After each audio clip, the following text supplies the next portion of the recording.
Jeff, every team that was in it wanted Zobrist. I think that because he's a switch hitter, he can play the infield, he can play the outfield, and the Royals right now are seeing that versatility. He's obviously hitting right now, but he can play left field while Gordon's out, and then maybe once Alex comes back, he can move to the infield, maybe some second base. So I think overall, Zobrist and Cueto both ideal guys to get, and of course, they don't have to give up a Zimmer or Mondesi either. So I think overall, I think some good moves by the Royals there.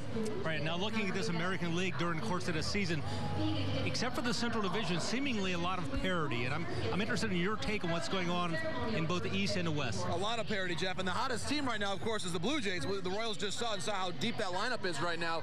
So I think we're seeing a very competitive AL race. I should mention, too, the Rangers are not out of this thing yet. They're only in 2 games out now in the wild card, and they're creeping up there in the division as well. I think you're seeing, Jeff, in the AL West, the Angels now, they're without C.J. Wilson. They've struggled a bit. Now the Astros, of course, they just got swept by Texas, and they're now having some issues, I think, overall scoring runs, an all-or-nothing type offense. I still think, guys, the most balanced team in this league is the Royals. I think overall, top to bottom. But I will say the Yankees, of course, last night, Luis Severino debuts. It's a really good ball club. The Yankees offensively very good. 90 runs over a 10-game span. Incredible offense. And for them, it's been Ellsbury coming back earlier in the month of July. It's really catalyzed them recently. Yeah, he's really a spark plug. Okay, final question. And who might be that one team? And we know you get hot in the playoffs, anything can happen. Who could be that one team that could give the Royals problems? I think Toronto. I really do. I think that we just saw it last week. I think we saw it on the field. The Jays have not lost the game yet.